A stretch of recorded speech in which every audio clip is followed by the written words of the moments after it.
What's going on, everyone? It's Nina Infinity. Welcome to my channel. Today, I'm going to be reviewing Netflix's Blonde.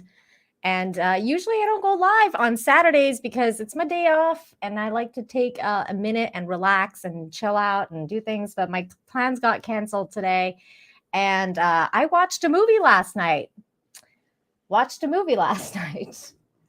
was called Blonde on Netflix, about the life story of the very lovely and beautiful Marilyn Monroe. It was obviously the part was played by Ana de Armas, directed by Andrew, I forget the guy's name right now, Andrew Dominik. It was directed by Andrew Dominik. It's available on Netflix, and I have some issues, not some. A lot. I have a lot of issues with this movie. I think this is a travesty of a film, namely because, well, it's a fictional retelling of a fictional-ish story because it's written. It was a book written by a woman named Joyce Carol Oates, and she wrote the book Blonde, based on the life story of Marilyn Monroe. So she basically took liberties herself about some things, not a lot, but some, and she wrote about it, which is fine. People can have their interpretation. Marilyn Monroe is shrouded in mystery. A lot of people think that she went through a lot of things that caused her to her, inevitable demise. It was a tragic story. It's always been a tragic story. So when I went in to watch the movie, it wasn't like I was going in knowing that, or not knowing that it was a tragic story. I wasn't going in not knowing anything about Marilyn Monroe. I have been a fan of Marilyn Monroe my entire life. Ever since I was a kid, if I've read, if there was a Marilyn Monroe book, documentary, whatever, you name it, I read it or seen it. At least up to my teenage years, because I was a huge fan of hers. And I think that this has to be explored and broken down for some of you, because some of you may not know her life story or the things that I've read, and the things that I've come across in my life about her and my own theories and everything like that. But there's just a lot. There's a lot of information, and it has to be discussed. I feel like it has to be discussed. As you can see, changed my background to her because I had this curtain, this Marilyn Monroe curtain, and I decided to put it up for today, just so I can. But it's so hot, and I was trying to turn on the fan, but might not necessarily be a good idea right now. But yeah, so let me say hello to a few of you as you're coming in. Please make sure you smash the like, share the stream, tell everyone we're talking about it, and we're gonna talk about that. Now, the number one thing that I want to address off the bat is that a lot of people are saying that this is not a biography. This is supposed to be a fictional retelling of her life. I acknowledge that. And to those people, I say, bullshit. Okay? Because this is a person who existed. Marilyn Monroe lived a life. So if you want to go and make a fictional story about a 50s actress or a 40s actress or whatever, and their struggle in Hollywood, and about, the whole Me Too era, and the fact that people had to, do casting couches and blah, blah, blah, blah, blah. Go ahead, go make that movie. Go make a fictional story about a fictional tale, about a fictional woman that lived that life. You don't have to call it Marilyn Monroe. You don't have to call it Blonde and talk about Marilyn Monroe. You can talk about anyone. You can talk about a fictional character. But in this case, no, they decided that they want to take Marilyn Monroe's life and shit all over it, and make her into an absolute disgusting joke. And I think that this was a travesty of a film.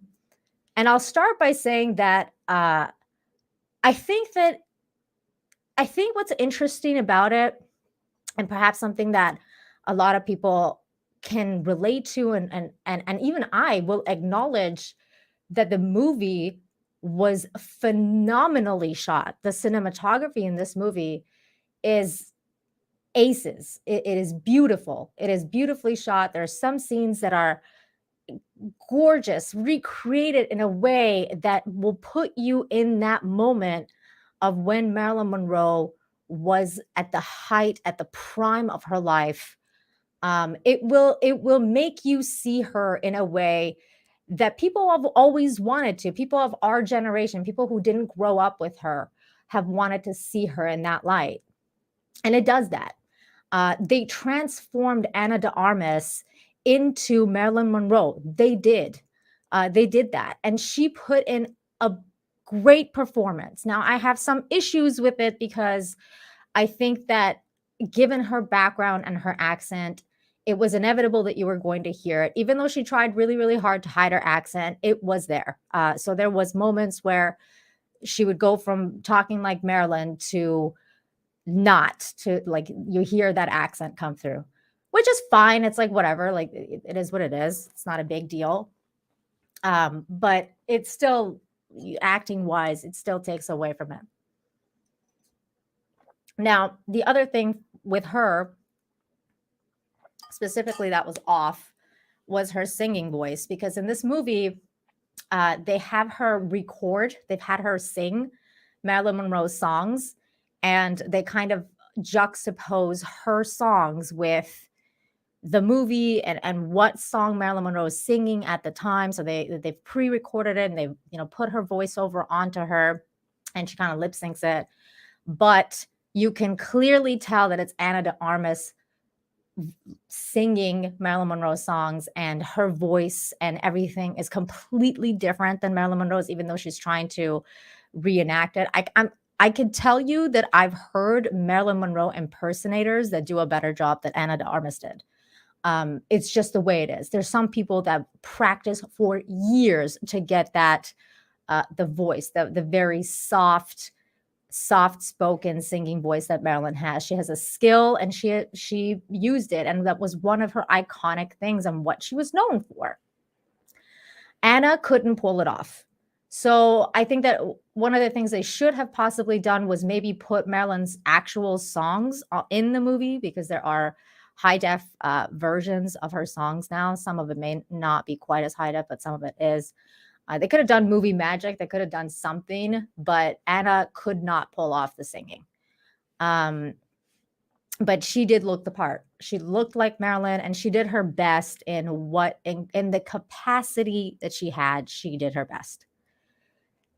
Now, again, this movie was shot beautifully. The soundtrack is amazing. The themes are amazing. The songs are amazing. A lot of these things are great. So, and those are it. That's it. On the surface, this movie is beautiful. On the surface, this movie is great. It's very artistic, all that kind of stuff. Below surface, what you actually are witnessing is a desecration of Marilyn Monroe's memory. What you are witnessing is an abomination of everything that was Marilyn Monroe. It's a tragic story. It is. And everyone knows that. We all know how she died. We all know that she was abused. We all know that there were certain things in her life that she couldn't avoid. And those things have been told in a way that would paint her in the worst light possible. And it's weird because I've seen some people say that this was an homage to her. This was done in the best of intentions, and I disagree. I really, really disagree. Having watched the entire 2 hours 47 minutes, yes, that's how long the movie is. 2 hours and 47 minutes. This movie was so freaking long. I felt like it was surreal. Near the end, I was just kind of like, what did I just watch? I was so angry. I don't think I've been this angry at a movie since I watched The Last Jedi. I was so angry and livid. I had half like I finished the movie around 3 a.m. and I had half a mind to go live right then, but I was just too tired and too drained and too freaking angry. I was so angry. I was about to start smashing things. But it's okay. Calmed myself down. I had a drink. And I went to sleep and I told myself that I'm going to go live about it today and I'm going to talk about this movie and what they have done to her. I'm so freaking angry still. So let's start with a couple of themes that were explored in this movie. So one of the things that were explored in this movie is the fact that the movie claims that Marilyn Monroe had a very abusive mother who tried to kill her and drown her in the movie. This is what they say. They said that the mother got pregnant and didn't want the baby because the father of the baby at the time, a man that was unknown, but obviously was known to the mother, who showed a picture to Marilyn Monroe. Let me actually just, or Ana de Armas at this point. Let me just pull up these scenes so that I can show you guys. So she shows little Marilyn, who was played by a young actress. I'm not sure her name right now, but let me just show you this actress so that we can kind of go over what this movie what this movie's done. So at the beginning, you meet Marilyn. Starts right at the beginning, really right at the beginning. And then she is shown a picture of her father by her very crazy mother, who basically tells her that this is her father and that her father is a man in upper echelons of Hollywood, and that that she doesn't even want to tell her his name, and it's like kind of like his name should not be that spoken kind of thing. And she shows Marilyn this picture telling her that this is your father, but you can't ever know him kind of thing. Then it starts to go into the inevitable decline and demise of her mother's psyche, to a point where she takes Marilyn to a flame-ridden California upper hills, where there was a fire going on. She takes Marilyn to go hunt down the father, who is about to die in the upper hills of California, or whatever it's claiming to be. And they're going to find the dad. They can't. They get turned around because the cops stop them from going, and the mother's high and drunk on whatever she's on, and they go home, and she tries to drown Marilyn in a tub. She tries to drown her in a tub, and Marilyn runs to the neighbors, who take her and stick her into foster care. Now, a lot of this stuff is untrue. Marilyn Monroe did not live. She didn't have such a bad relationship with her mom. It was a lot of people understand that her mom did have mental illness, but the way that it was described in this movie was completely dramatized. And I'm sure, these kind of movies, it's understandable. You're going to get some dramatization. And at the beginning, I was kind of like, okay, I'm going to go along with this. I'm going to go along with what they're showing me. It's fine. I'm going to give it a chance. Let's see where it goes. But, and shout out to this account here, Carly, who made a thread about this that I'm going to be taking from, because a lot of the information is actually gathered in one place. So here she notes, the drowning of Norma Jean. There's a scene in the film which depicts Norma's mother drowning her in the bathtub after Norma asks about her father.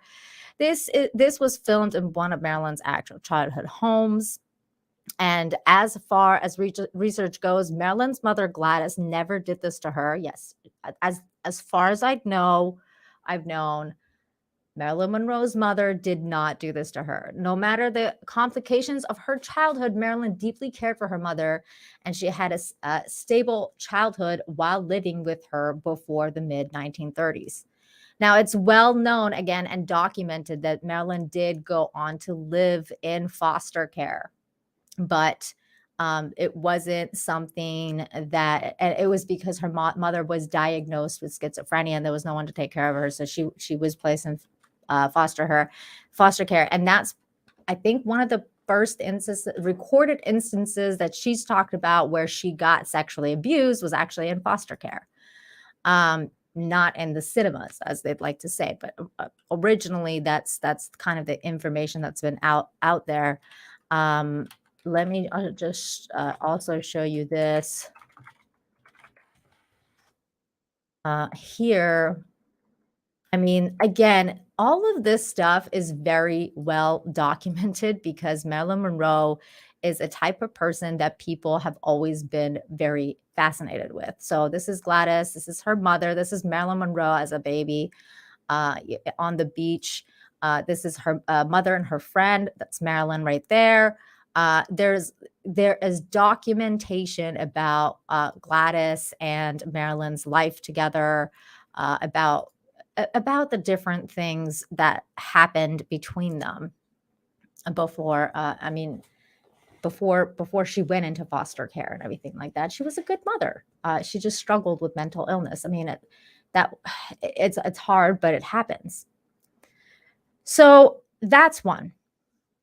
I love the other thing that I have to talk about is her father, which was a theme throughout this movie. For the entire movie, they basically wanted to paint her as someone who had major daddy issues to a point where she would call every one of her husbands daddy. And it was to a point where it was like this obsession with her of knowing who her or not knowing who her father was. But the truth is that Marilyn actually did know who her father was. And only very recently we found out who her father was. And it was through genetic research. I think it was just last year, Marilyn Monroe's father was revealed to be Charles Stanley Gifford, who was a Hollywood producer turned dairy owner. So this was an interesting fact. I found this fascinating last year, the year before that this came out. Basically, let me tell you guys the nuts and bolts of it. Charles was born in 1898 in Newport, Rhode Island. Daily Mail notes that he was the head of Hollywood Film Developing Company where Gladys worked. That's where they met. He had a brief affair with Gladys in 1925, after which she got pregnant with Marilyn Monroe, aka Norma Jean. Gladys gave birth to Norma Jean or Marilyn on June 1st. In 1926, on her birth certificate had her second husband, Martin Edward Mortensen's name on it. I actually have that picture here. Let me share that with you as well. This is the picture of her birth certificate. As you can see, it's Edward Mortensen, but it's misspelled because she wanted to avoid people talking about her being conceived out of wedlock or whatever. However, because of the physical, despite knowing his name, Marilyn had basically no relationship with Edward, even though she did write E. Mortensen as her father on her first marriage certificate. However, because of physical similarities between Marilyn and Charles Stanley Gifford, many theorists believe that Charles could be her father. Gladys Pearl was a film cutter when Marilyn was conceived, and Charles was her shift foreman at Consolidated Film Industries.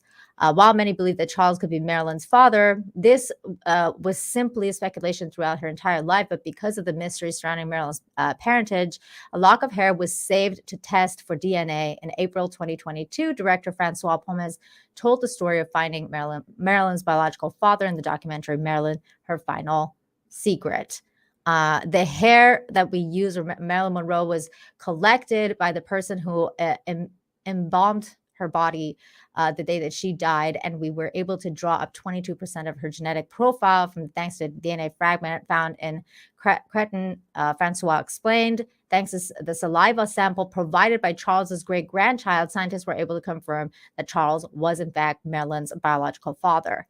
Now, did she ever meet him? The quick answer to that is no. And basically, she tried to track him down many times, and she did, but he refused to meet her. That's the tragic story of it. He knew of her existence, but he already had another family, and he didn't want to mess up his other family, so he refused to meet her, and so on and so forth. That was basically the tragic story of Marilyn's father. But through this story, through Netflix's adaptation, the Netflix's abomination of a movie, we don't ever get any of that. He's remained a basically kind of like this person who we know exists and we think is in touch with Marilyn Monroe, because throughout the movie, she's reading these letters from a man who claims to be her father, but we don't know if that's actually true or not. They don't actually show the guy or anything. We just get these very depressing letters that she would read throughout the movie, saying that, I don't like, I'll see you one day, your tearful father, your tearful father, not even a name. So those are the things were really, really interesting. Real quick, let me get the super chat here from Donna for $4.99. It is wonderful that you're speaking to rewriting of history. It happens way too often. Norma Jean lives on. Yes. And this is why, Donna, a great point. And this is why I decided to go live about it, because like I said, I wouldn't have a problem with this if this was something that was a fictional story or whatever. I would even think it's great. But it's not. This was a person that lived, and they don't have the chance to come out and defend themselves. They don't even have kids. They don't even have kids that can come and defend them, or anyone, living relatives that can come and defend them. It's absolutely uncalled for what has been done. So it's not something that I just don't, I don't like it. I feel it's exploitive. I don't like it. And it is what it is. It's only a documentary, it's only a movie, not a documentary. I don't care. I don't care that it's not a documentary. It's not supposed to be. You can still be historically accurate to her struggles. You don't have to desecrate her memory in order to make your story. You don't have to do that. And they did. So that's what I have a problem with, and I'm going to be talking about it. No wonder, like, for example, like you didn't want to talk about her dad. You didn't want to show that she had a father, or that she had got in touch with him, or any of that stuff. That's fine. Why did you have to make her say daddy to every one of her husbands? Why did you have to make her have fucking daddy issues and be this, kind of like psychotic person? She wasn't a psychotic person. She wasn't like that. It was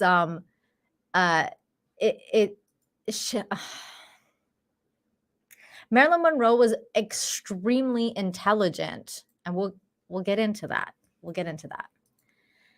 Now, the other part of the story that was really, really jarring, actually, I guess we should go scene by scene a little bit here.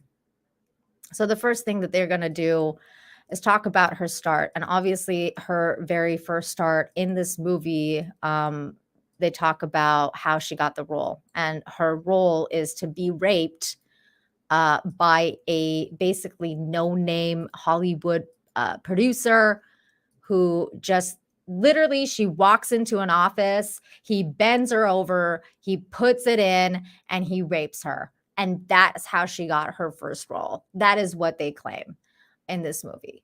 That she didn't even speak a word. The guy just bent her over a desk and took it.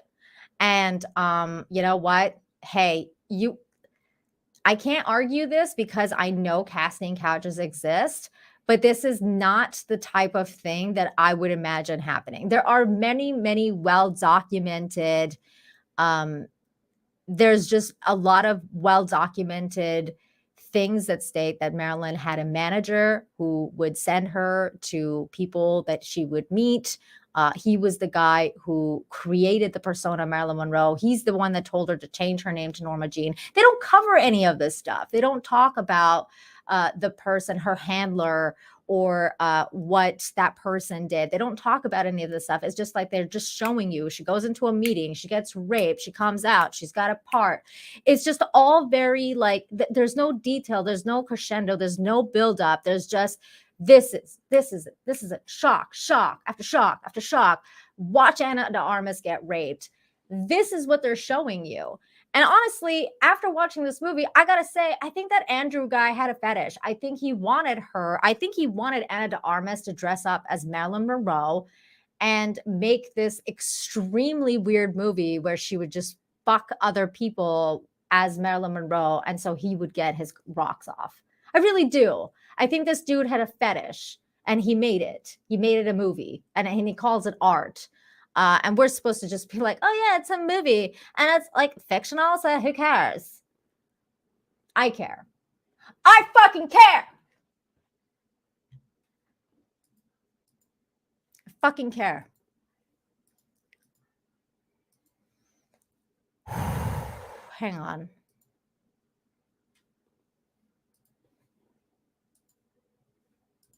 Hang on a second. I gotta pull up my own stream here for a sec.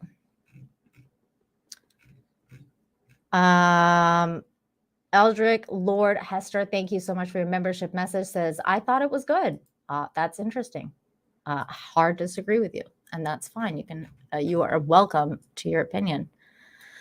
Let me see here. I thought somebody perhaps gifted memberships, but I can't tell who it was. So if you did gift memberships, thank you. Let me grab this other super chat. Valkyria Winter, thank you so much for the $10. Says, hail Nina, always glad to listen to you. Isn't the main theme these days? Skip lore and facts and just make whatever they like. Plus, if you see Drunk 3PO, ask him about Dal Fang. Okay, I'll have to do that, and that's true. And that is very true. This is what they've been doing, and in this case, it's more jarring because it's a real person. It's like that time the BBC decided to do Anne Boleyn's life, but then ended up, turning her black. But it's like, the race swapping a historic character is weird because it's history. You're rewriting history. It's you can go make your fetish film and make your weird shit, but don't call it Marilyn Monroe. Don't base it on Marilyn Monroe's life. Go make your own weird fetish movie. Andrew, that's who I'm talking to, by the way, not you guys. Mad G for 2 says, what's worse, Rings of Power or Blonde? They're both really freaking bad, man. I don't know. That's a good question, but also I think they're both the same tier. Maybe Rings of Power because actually, yeah, I'm going to say Rings of Power and simply because, like I said, Blonde was extremely well shot. Like, it was a beautiful film. Cinematically, it was a beautiful movie. Other than certain parts, which I'll get into, namely the abortion bit, which I will get into because that needs to be talked about. But this movie, Rings of Power is not really good to look at. Like, I mean, if you compare it to the aged trilogy, you can see how much better that the trilogy was, the movies were with regards to Lord of the Rings lore and the way that the movies produced. Whereas in Blonde is cinematically beautiful, but just utter garbage. So that's something to consider. Henry back to play for $9.99 says, hey Nina, if women are outraged about Netflix's Marilyn Monroe, it's what men thought of Quentin Tarantino's portrayal of Bruce Lee, art versus rewriting history and lore. That's really interesting. That's really interesting. Because I was kind of like, about that as well, but not not as passionate because I don't know enough about Bruce Lee's life to be this offended. Whereas I know a lot about Marilyn's life. That's why I just completely like disgusted, completely disgusted um, of that movie. Let me see here. Just to make sure I didn't miss anything else.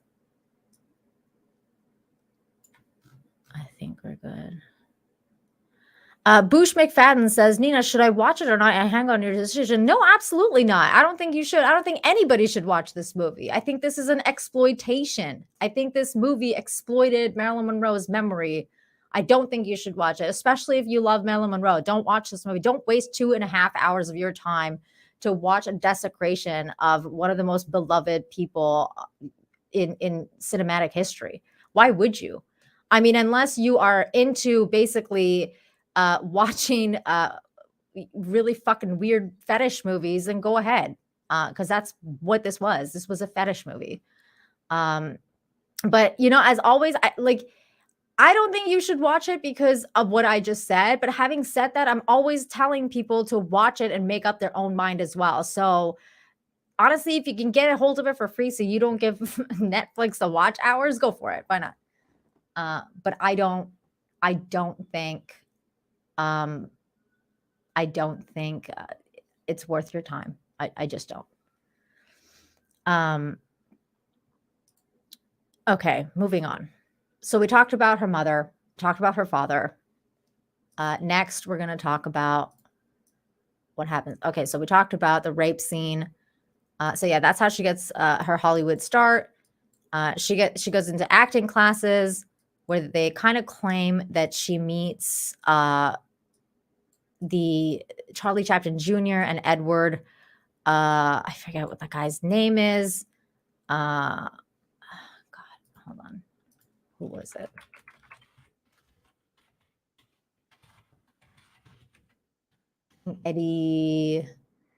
Edward Robinson. So they say that she goes to these places. She meets these guys, and they develop a weird troop play or something like that. Like kind of like they start doing it. They start banging. They start having threesomes. It's graphic. They have a threesome. And again, I'm trying to find a scene where it won't completely get me banned off Twitter so I can show you guys them doing it, but it's not quite there.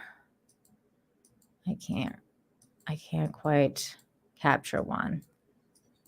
So, okay. I'll show you this one here. So that's just one. That's one of the guys. That's the guy who's supposed to be Charlie Chaplin Jr. And they have a threesome. And it is well known that Marilyn Monroe dated Charlie Chaplin Jr. For a brief time, and that he was very fond of her. It's also well known that she dated Edward Robinson, but for a much briefer time, like a week or two, and not at the same time. They did not date at the same time. This is not something that Marilyn Monroe did, even though they want to kind of portray her in that sense that she basically fucked whoever she was friends with. That is not true. What's this rated? NC-17. So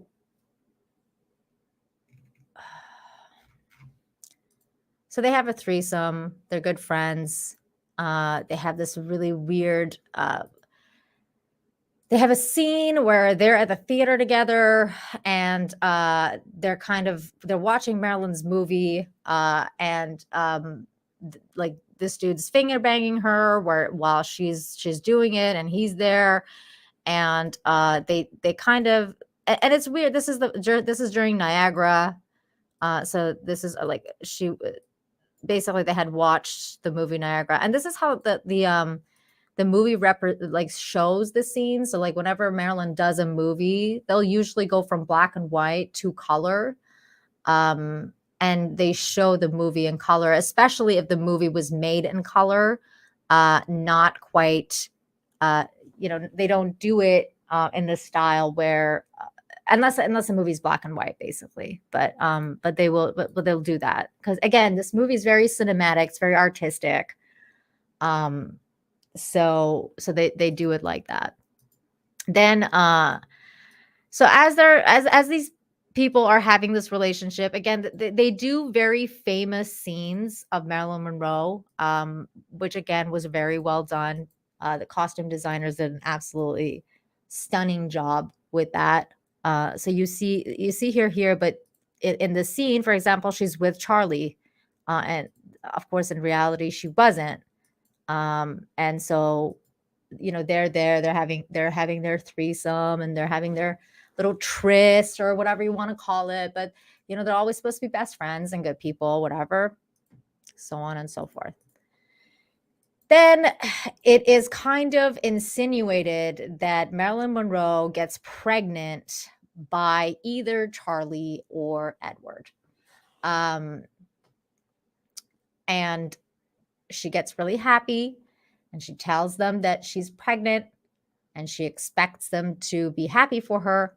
And even though they're happy for her, they also are kind of insinuating to her that she should get an abortion. And what happens is they kind of they go for a drive, like right after she tells them that she's pregnant, and they go for a drive.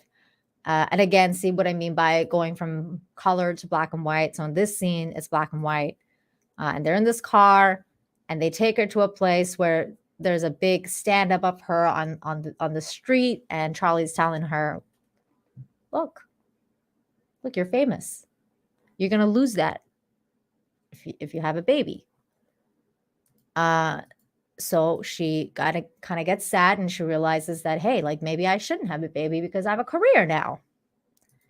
So it goes into this other thing where Marilyn's thinking about what's happening. And they put these really strange baby, like 3D animations, where they're claiming that the baby is growing in her belly, and she talks to it. And it's really fucking creepy. And she's just kind of like talking to this baby. She's broken up. She goes to her mother, who she visits in the psychiatric ward, because that's where she is now. And she talks to her mother, and she tells her, I'm pregnant. Get ready to be a grandmother. But the mother, her mom's kind of like out of it, doesn't really recognize her and all that stuff. But she basically tells her, like, thank you. You were brave for having me. She tells her mother, you were brave for having me, because even though you didn't want to, and I know you didn't want to, you were brave, and you did. And if it wasn't for you, I wouldn't be here. Now, there's an interesting debate going on online. That's one of the things I read about on Twitter when I was kind of going off on Twitter about this movie, was that they talk about, there's two camps with regards to the abortion, the abortion factor in this movie. They talk about, one, that this is an anti-abortion movie. And an argument could be made that this is anti-abortion movie. You could make that argument, but you could also make the other argument that this movie was not anti-abortion, because it talks about what I just told you, the fact that Marilyn in the movie has an abortion and regrets it, and also the fact that she told her mother, like, you could have had an abortion and you didn't, and the reason that you didn't is because that is the reason I'm here, and that Marilyn exists. So because of that, you could correlate the idea that she didn't actually, that this movie is not actually an anti-abortion film. But that's neither here or there, because it's like, who fucking cares? This movie is such a travesty that the abortion part is I mean, it's pretty fucking, this movie. There's so much wrong with this movie. I can't, like, sometimes I'm just, I don't know, as I'm going through it. So anyway, she decides to get an abortion after she goes on the ride with the dudes where Charlie's like, hey, you gotta be a star. You're a star now. Like, you don't want to lose that, do you? So she goes and she gets an abortion. And the abortion is shown. And it's very graphic.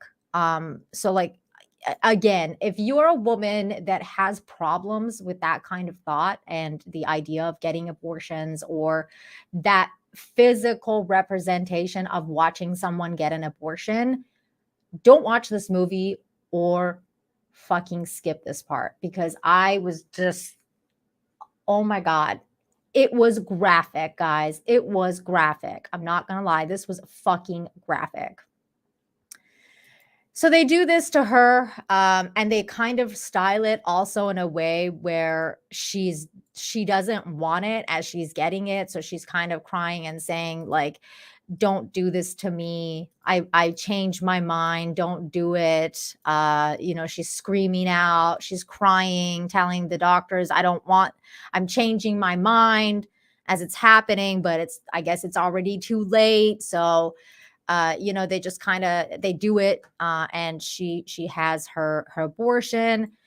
There's these bits where she's kind of imagining like right after it happens that she's in the fire again with her baby, and she puts the baby into a drawer again. These are like these artistic integrities that this dude took, which is fine. It is what it is, but it's a weird thing to note because again, if you look into Marilyn Monroe's life, Marilyn Monroe historically has not been known to have an abortion. There has never been a recorded abortion of Marilyn having one. Now, maybe she had one off the books and there's no records of it. That's possible. It's a possibility. I'm not going to deny that that's a possibility. But to our knowledge, she never had one. What Marilyn Monroe had was 3 miscarriages. 3 devastating miscarriages that really wholly affected her in her life. This is very well known. Again, it's well documented. Here is, I'm going to go back to that thread on Twitter here and just to show you guys what I'm talking about. So okay, this is about Gladys and the dad. We can go over that later. But this is lie number 2: the abortion. Marilyn did not have abortions. It's widely known that she badly wanted kids. This is true. She badly wanted kids, yet could not due to having a serious stage of endometriosis. Okay, so this is kind of infertility disease. Where the cell grows outside of the uterine lining, and you can't conceive. It's very sad. In these photos taken in 1957, she was pregnant but miscarried in August of that year due to an ectopic pregnancy. So again, this was an extremely sad thing for her. Another instance of when she was pregnant and miscarried was during the filming of Some Like It Hot in 1958, when she was visibly pregnant during the filming, yet sadly miscarried a month after production of the film ended. And again, this is well documented. It's tragic. It's tragic that they've done this to her in this movie because I honestly don't know what the purpose of it was. I'm not really sure what the purpose of saying that, she got an abortion was, whether you're trying to make an abortion argument or not. I'm not really sure what the point of it was. So this is something that was also a thing that I wanted to talk about. Then we go on to, let's see here. Okay. Real quick, let me get the super chat. Russell Hall for 2 says, most boring NC-17 movie ever. Damn, this modern age. Yeah, it kind of sucked. It kind of sucked. Let me see here. Okay, we're good over there. All right. So moving on with the scenes here, then they kind of go into like the next big thing that happens is how she meets Joe DiMaggio. And again, the movie doesn't really do a good job onto like any of this kind of stuff. Like that, there's no really transition or build up into how they actually meet. It's like we go from a really like crazy flaming scene to, you know, her at dinner with Joe DiMaggio, and we're just kind of like, oh, and he's like, hey, I'm Joe DiMaggio. You know, I'm a baseball player, and blah blah blah, and this is the dude that plays Joe DiMaggio. He was okay. Like they could have casted someone better. To be perfectly honest, I didn't think this guy pulled it off all that great. Adrian Brody killed it as Arthur Miller. I will say that Adrian Brody did kill it as Arthur Miller. But then again, Adrian Brody is a freaking genius actor. So yeah, she's just like she meets Arthur Miller, or I mean, Joe DiMaggio. She tells Joe about certain things, and he feels sorry for her. He thinks that they're abusing her in Hollywood, and he wants to help her, and so on and so forth. Again, the movie recreates very iconic scenes that you've probably seen in your life if you've ever seen anything about Marilyn Monroe. It continuously does that. It recreates scenes of her. And this is why the movie is such a trap in that sense. It's an artistic trap because it's giving you this thing where you're completely put in that place. But not this is not the story that you want to watch. So again, we see her. This is another scene, like right after that. This is another scene where we see her receive a letter from her father, who is talking to her in the letter about like I know who you are. I know you're Marilyn Monroe because you're so famous now, and I want to tell you that I know who you are, and I'm kind of like watching over you, but we're not gonna meet now. Kind of thing, like just basically torturing her. This father figure would keep writing her these letters, and never come to meet her. And again, then you see her go to like red carpets for Gentlemen Prefer Blondes. You see her. You don't see anything about great. I was gonna call it Grace Kelly. That's not her name. Oh my god, why am I spacing out on her name right now? Somebody help me in the chat. Jane Russell. I'm sorry, Jane Russell. So you don't see Jane Russell at all. They don't show their relationship with Jane.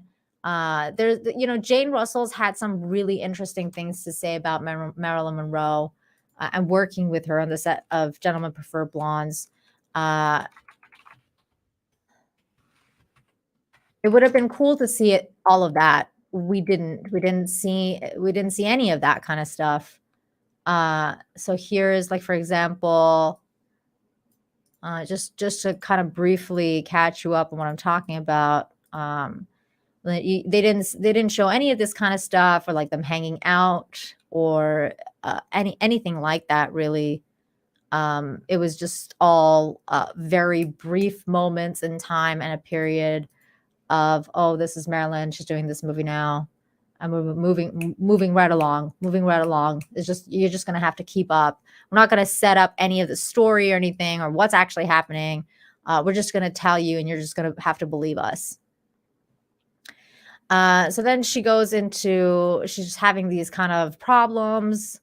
Again, this was one of the scenes where I was just kind of like, oh my god, like what do they do? Because hold on, this is the scene. So somebody tells her, she shows up at this, she gets that letter from her dad. She shows up at this like red carpet event for Gentlemen Prefer Blondes, where she watches herself on the screen. But somebody at the event tells her there's somebody waiting for her in her hotel room. And she's like all super excited. And she's like, oh my God, is it daddy? Is it daddy? And that's what she keeps being like. Again, this woman with extreme daddy issues. That's who Marilyn Monroe is now. And is it daddy? so she shows up in the hotel room. It's not daddy, though she ends up calling him daddy in the long run, because she calls everybody daddy, all her husbands daddy. It was Joe DiMaggio. They've been going out for a while, so he tells her he loves her, and they're gonna have to marry now because he's gonna marry her and he's gonna protect her. That's like the whole thing. He gets down on his knees and he tells her, "I'm gonna protect you, Marilyn." And she's like, "Okay, let's do it. Let's get married." She's like, "Yeah, I guess." Like, very kind of like uncaring. Which again wasn't like Marilyn Monroe. When Marilyn Monroe married any of the people that she married, she was completely in love with them. She fell in love. Marilyn would fall in love. She was easy to fall in love. Like, she was one of those women that fell in love quickly. It was probably one of her flaws, if you will, because she loved too hard. She was one of those people. I'm sure you've all met people like that. They do another scene where I think he's taken her. I forget where he's taken her, but he's taken her to this place with his family members, and they're like cooking around her and stuff, and she like doesn't even know what an egg is. Like, that's how dumb this girl is. They're portraying her as this like dumb girl that's never cooked for herself in her life, which is retarded because it's like this girl grew up in a fucking foster care, and she grew up in basically with nothing. She was poor. She had to make food for herself. She had to fend for herself. And you're telling me that she didn't know what an egg was? Like, she didn't know how to cook? I mean, it's just the most ridiculous shit that you've ever seen in your life. So she does that. They do that to her. Hang on, let me close this tab here. Then you see Joe DiMaggio get more angry and more kind of jealous over time. So you kind of see the distance between them. And then one day, the two people that Marilyn Monroe had this kind of relationship with / the threesome and everything like that. The people that claimed to love her the most, and the people that she claimed like loved her for who she was, Norma Jean, invite her husband out to dinner and give him photographs, like the naked photographs of Marilyn Monroe, the ones that, the famous ones that we've all seen, like the ones that of her photo shoot with Playboy. So he gives them this negative. He comes home, he slaps her across the face. She's naked. She falls to the floor. She's like, just kind of like devastated. And he throws the pictures at her, calls her a whore and tells her like, you're not gonna do this anymore. You're not gonna act like that. You're not gonna do this. You're gonna call them. You're gonna tell them that my husband is not gonna allow me to do this anymore. Now, again, it's well known that Joe DiMaggio and Marilyn Monroe, and near the end of the relationship, it became toxic, and it's kind of well known that he didn't approve of a lot of things she did and things like that. But it's not like it's not the way I don't think that this movie portrayed her. This is again a hardcore dramatization of it. So he slaps her, and then he tells her like, like I love you. I just don't want him to do this to you, blah blah blah. And you're gonna do this. And she was like, okay, I'm gonna do it. And then the next scene is the very famous scene from her 7-year itch stint, where, I mean, again, this movie's shot it absolutely beautifully. It is incredibly shot and seen in this movie. Just the way the music plays and everything about it, it's absolutely stunning and beautiful. I'm not going to deny that. Like, that was one of the parts of the movie where I was like, man, if this was an actual good movie, an accurate representation of what Marilyn was, it would be a phenomenal film. But it wasn't. It wasn't. So that scene was incredible, but that's all it was. And so like right after that scene, because she's kind of like getting all that attention and she's, doing her thing, her Marilyn thing, the very famous scene. Everyone's seen the behind the scenes of this. This was done very well. So she comes home, and her husband Joe DiMaggio beats the living shit out of her, and to a point where it was such a bizarre scene, really, because they kind of go off camera. Like, he starts sitting her, but they kind of go off camera, and you just kind of see the light, the chandelier, just shake, and you're like, wait, is he beating her so hard? Because they're in the other room, like they're over here behind this wall, but the chandelier is shaking as he's beating her, and I'm like, that doesn't even make any sense. Like, okay, whatever. Moving on. So right after that, like, he beats her, and then they're like, oh, she divorced. Done. Like, next relationship, uh, which is literally like the next scene, they show Arthur Miller. And that's Adrian Brody as Arthur Miller. And he's kind of like he's looking for his Magda. He's looking for to cast for his play Magda. And he goes to a place where he sees Marilyn Monroe there auditioning for the play, and she's there and she's auditioning for it, and he's fascinated, and he's like, "Wait, that's Marilyn Monroe? Like, she wants to be in a play? Like, what? Blah blah blah." And again, these things are well known. And she kills it. They go out to dinner, and again, it's really weird because he goes from it goes from like that kind of scene where he's watching her give this performance as Magda, like she's doing the reading, and he's so moved he starts crying. And again, the movie is shot in that kind of coloring. And the very next scene, he walks out and it's in color. So he walks out of the studio, it's in color, and he's just walking down this alley, and he comes across this incredible stand of her again, the promotional thing for the 7-year itch, which is done in color. So they want to kind of just show you in contrast of, like, what is happening to her versus how he sees her in color, like her fame and her uh, everything, like her entire being. Um, so then he has a meeting with her. He has a meeting with her where she tells him some things about Magda, his play, and how Magda wouldn't be able to read, and tells him stuff about her character that wouldn't happen in the play had he wrote it like that. And he gets really impressed. He's like, "Oh, you're really smart." Now, speaking of being smart, Marilyn Monroe was extremely intelligent. So this is well documented, that she was intelligent. If you go on Google and you Google Marilyn Monroe library, you will see her many images of her books and the very many books that she's read. It's been known by so many people that she was well read. She's like, this is her personal library in her house where she would. Oh, that's not this one. The little one that she had. This was recreated. This one here. This is her and Arthur Miller. She was very well read. She has read a lot of books. This is another one. She was a reader. She was an intelligent woman. She loved to read. She wasn't just a pretty face. She liked to read. She was a very well-read woman.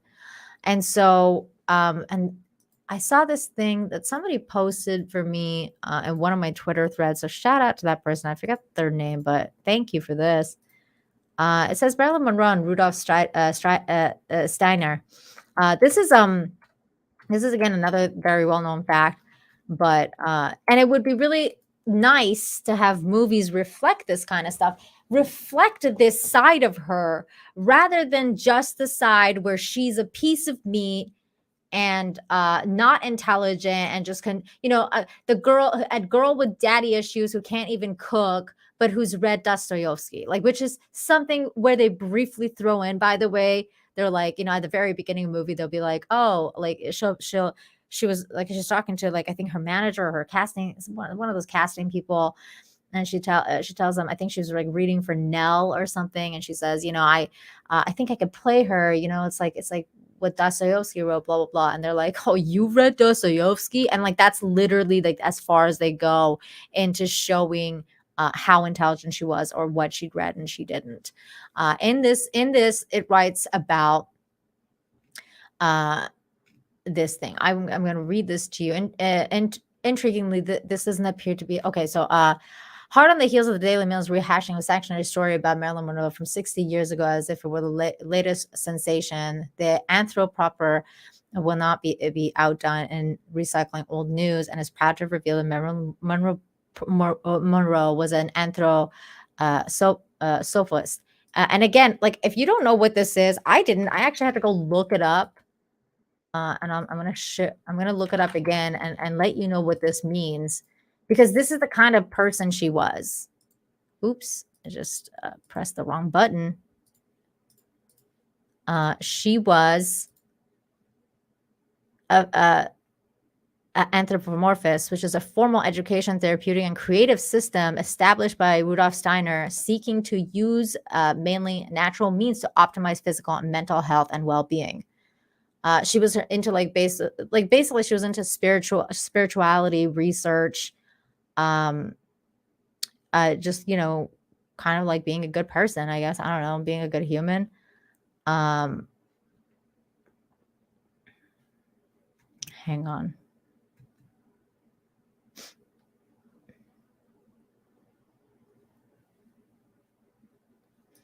You keep saying it's widely known, but how do we actually know? Well, it's documented things versus things she said. It's it's taken from books and historical records. There obviously some of the books are exploitative as well. I'm not denying that, but these are things. There's documents on her life. I mean, she's Marilyn Monroe, for fuck's sakes. Like she's known. This is the historical known stuff. It's not like people are just making shit up. Like the stuff about her father and her mother. These are documented stuff. The fact that she was in foster care was documented. Like it's not like people just make these things up. Like her meeting with Rudolf Steiner was documented, and he talked about it in his biography.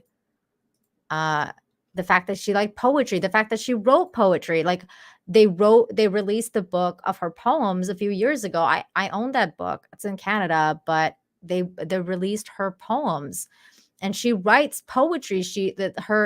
In her poems, you can tell a lot about a person through reading her poetry alone. If you read her writing, if you read what she's written, you know about her. So when you say when I say it's well known if you've researched it and if you've actually read her words.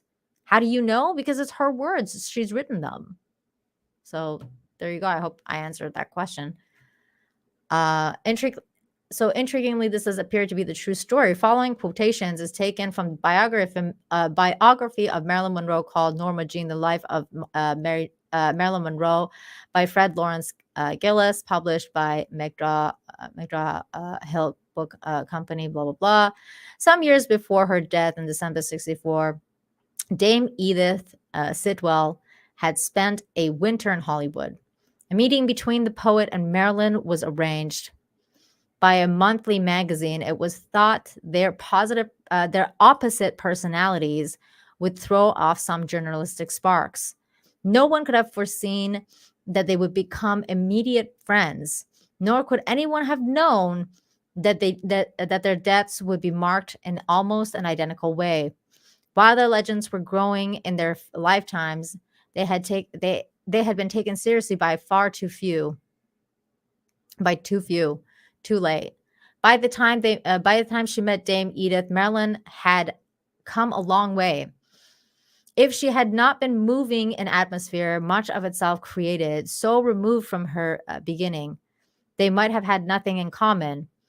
But when the introductions were over, these new and unlikely friends were left alone and began talking Rudolf Steiner, whose personal history, the course of my life, Marilyn was reading at the time.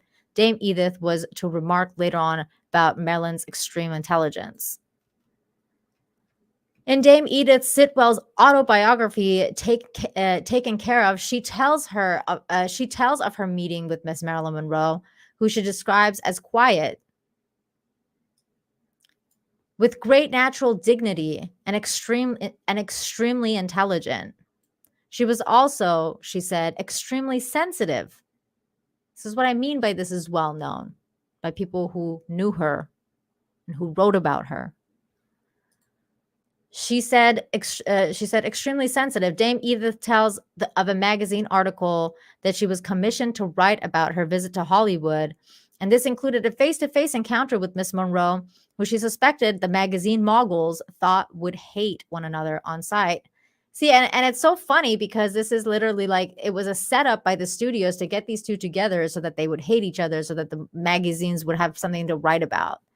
This hateful meeting, so that they can hate on, yeah, the poet or Marilyn Monroe, either way, right? So they could spin it a certain way. That was the entire goal, but it backfired. It backfired because she was intelligent and she kept up with the poet. They were mistaken. On the occasion of our meeting, she wore a green dress with her yellow hair looked like a daffodil. Oh, that's so sweet. We talked mainly, as far as I remember, about Rudolf Steiner, whose works she had just been reading.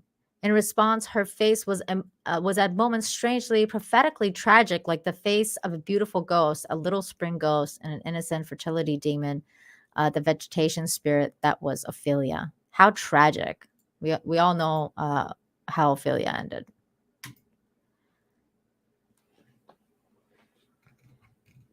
So when I say these things are well known, it's because people did know her. Like, it's not like nobody knew this woman and that nothing's been documented about her. People have written books about her, knowing her, meeting her. The Mandalorian for 2 says, you haven't said that her mom was born in Mexico. I don't know what you mean. Leonard S. for 5 says, I have heard that for years after her death, Joe DiMaggio would place roses on her grave. This is true. This is a true statement. He would. For a long time after. I forget how many years, but it was for a long time after. Again, people knew her. It's not like she wasn't known. It's not like you're just writing about somebody or you're making a movie about some rando girl. You're making a movie about Marilyn fucking Monroe. People know about her. People have been obsessed with her for years. Oh, her mom was born in Mexico. That's cool. That's cool. Okay. So then we get to the part where she gets pregnant. Again, they recreate some of the scenes from her life with Arthur Miller that are absolutely stunning. They go from black and white to color just so that they can recreate these scenes. They show their life together. They show that he betrays her trust by writing about her, even though she doesn't want to be written about. And then they show that she's pregnant again. And this is true. She does get pregnant with Arthur Miller and has a miscarriage. So she's pregnant. And again, they show the baby. It's this really weird scene where she's like talking to the baby in the garden and they show that baby thing again. And it's just so bizarre. It's like the movie just tries to be like super artistic and show like there's a baby in the womb. Like look, okay, we get it. Like when a woman's going like this and like rubbing her belly and stuff and like talking about like, oh, it's a baby inside. Okay, we get it. It's a baby inside. You don't have to freaking go and show this thing again. Like this is what they think of the IQ of the people that are watching this movie.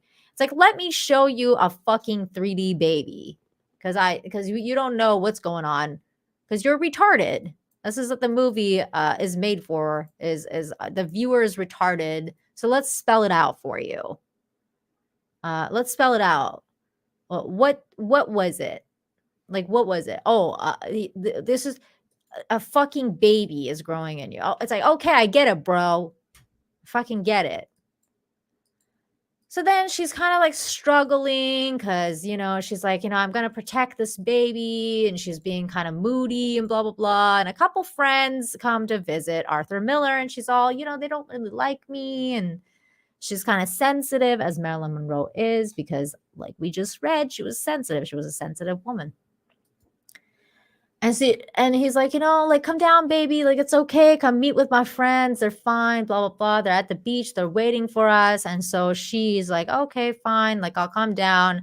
And they go down to the beach and he's got the beers and he's going to like give them beers. And she's got this tray of food. And lo and behold, she falls.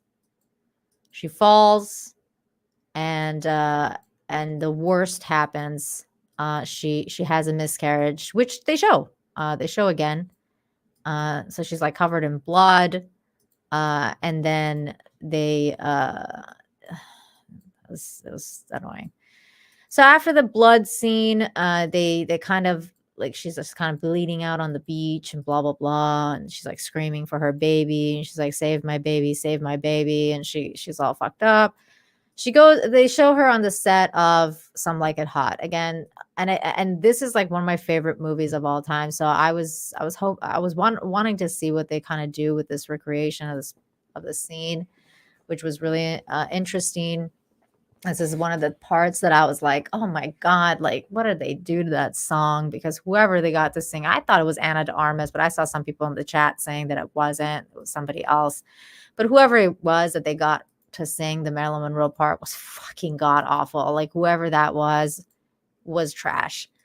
So anyway, she freaks out and kind of storms off. She scratches her face, which, I mean, I don't know if that ever happened, but she scratched her own face and just kind of walks off the set. She's angry and she just freaks out. And she's like having a hard time, whatever. And she gets depressed. She's super depressed at this point. She starts, doing a lot of drugs. And by drugs, I mean like pills and drinking. And like all sorts of stuff. And Arthur Miller's kind of like worried about her. And he's like, what do I do? What do I do? And he can't really help her. And then they kind of juxtapose again scenes with Some Like It Hot, and showing that she just has mental breakdowns on set all the time. And this is like her manager. I forgot who it was. His name is Whitey. And she just continuously goes to him and like hugs him. And she's just a fucking complete mess. She's a complete fucking mess. She like just, crashing to the floor, crying like a fucking toddler. And then so she's just kind of doing that over and over. This drags on for quite a bit, to a point where we finally get to the scene where she's getting ready for the premiere of Some Like It Hot. And again, she's freaking out. And she's having a mental breakdown again. And this whitey guy takes her to the mirror and says to her, "We need Marilyn." And that's another theme in the movie, which is actually kind of accurate in a sense, that Marilyn was her kind of like persona that she had created. That she really was Norma Jean. She was Norma Jean to herself and the people who knew her and were close to her. And there's, in the books that have been written about her, they talk about how, she would turn it on if she needed to, or like if she would go out to a place with a friend, she would, the friend would say like, wow, why is everybody ignoring us? She's like, because I'm normal right now. And then she would turn it on and she would become Marilyn, and everyone would swarm and be like, oh my God, it's Marilyn. So it's one of those things where, again, it's well documented that when she wasn't on, she was normal. When she was on, she was Marilyn. That was her stage. That was her stage persona. It's kind of like how YouTubers have a persona. It's like kind of like some actors have a persona. It's the same thing. Marilyn wasn't actually her. She was Norma Jean, and Marilyn was her persona that she would create. So in this scene, she's kind of like just talking to her manager, whoever that was. Again, they didn't really explain who that guy was. He just showed up, and she was like so needy towards him and everything. I think it was her manager. So he takes her to the mirror and she's kind of crying and she's like begging herself. She's begging Marilyn. She's like talking to herself and begging Marilyn and she's going, please, please don't abandon me. Please come, like, please come, please don't abandon me. And she does. And all of a sudden she just kind of looks up and she's like, she does that like Marilyn thing where she's just, you know, uh, she becomes Marilyn in front of the mirror, showing that she's basically a fucking psychopath. That's kind of like the way that they want to portray this woman, this poor fucking woman. Then she goes to the red carpet where she's Marilyn and they're showing her as Marilyn again. And, she doesn't look depressed anymore because she's with Arthur Miller and she's Marilyn. She's blowing people's kisses and she's doing her Marilyn thing because she's Marilyn Monroe and she knows she's playing a part. But deep down inside, she's actually Norma Jean, who is super depressed and wants to die. And so they start to show her taking sleeping pills, going on trips on planes and going to different places. And she's just kind of like drugging herself and self-medicating. They show a scene where she's on a plane and she medicates to a point where she needs to be kind of like dragged home when the plane lands because she's going to New York or something. And from there, she like medicates herself and she just falls asleep to a point where she has to be escorted home, and she gets escorted to her home. And actually it wasn't her home. At this point, this is when they start talking about her. Okay, this is actually okay. Let me take you back. So right after that, they start kind of talking about again, they go like really fast. So you're kind of like not keeping up at this point. So they kind of show, they don't really say why or how, but they talk about how she at this point divorced Arthur Miller, but they don't say why or how. I think it's kind of like it's insinuating that Arthur Miller just had enough of her shit and was like, you're you're too much of a mess. I don't want to be with you anymore, because she was like self-medicating and all that junk.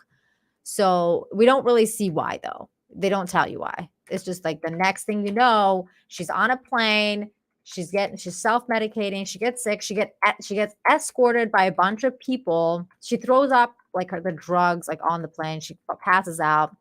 She then is escorted off the plane by these kind of like government looking dudes because she's like just all fucked up.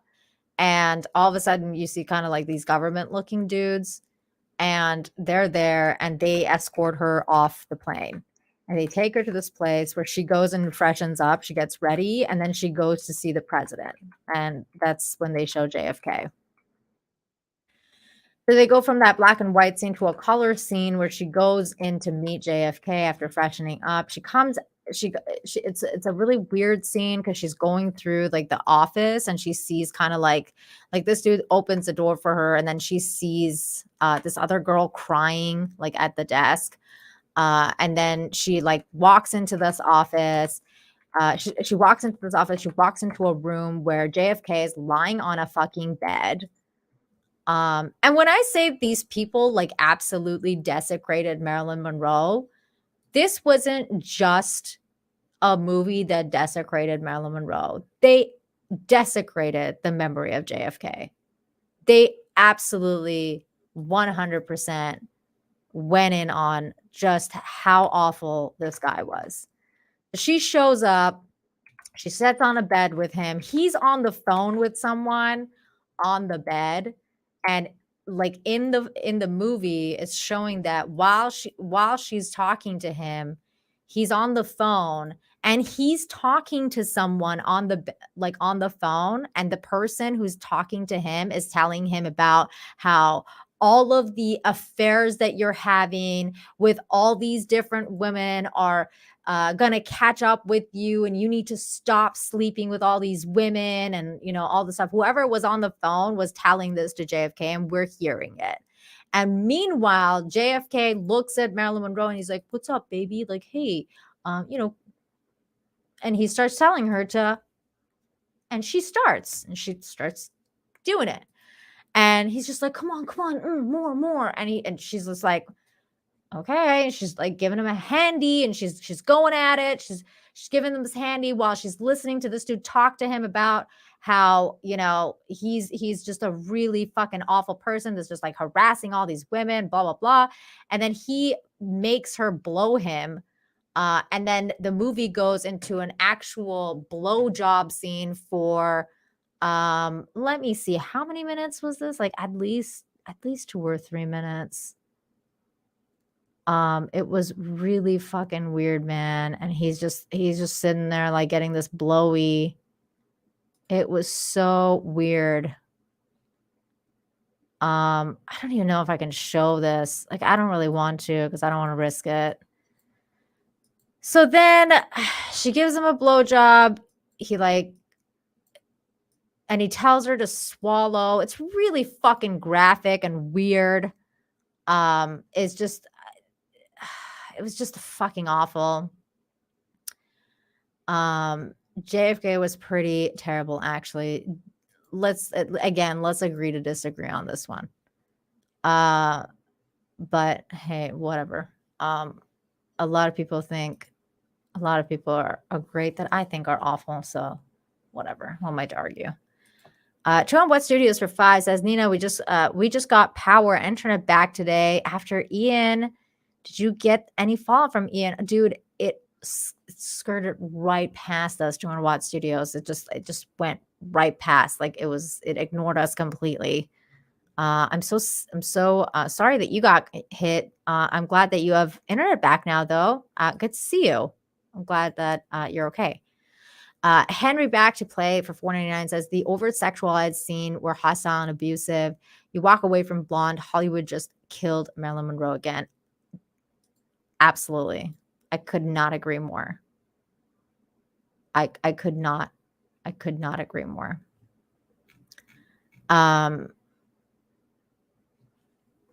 So, and I know that he was no angel, guys. I know he's no angel, but the way they portrayed him in this movie is also not what JFK is like.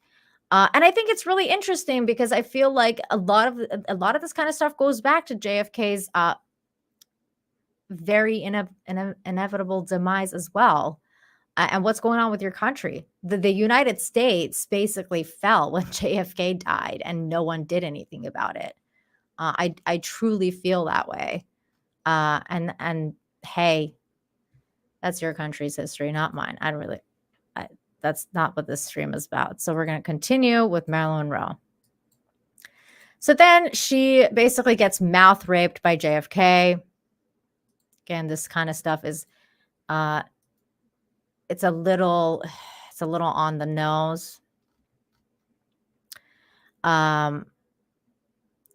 They don't even show the happy birthday song she sang him. They don't show like any, like their actual relationship, how they met.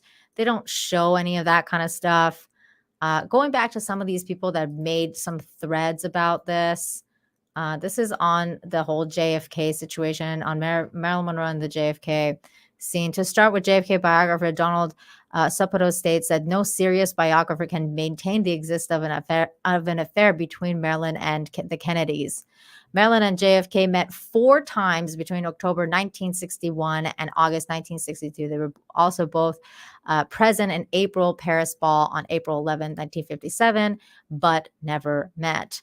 The first meeting was October 1965 when Marilyn asked her friend and makeup artist Alan Snyder to drive her to a party at Patricia and Peter Lawford's beach house following the photo shoot for a magazine story. It was a dinner celebration for Pat's brother, President Kennedy. Other movie stars such as Kim Novak, Janet Leigh, and Angie Dickinson were present. That night, Marilyn was driven back to the apartment by one of Lawford's staff.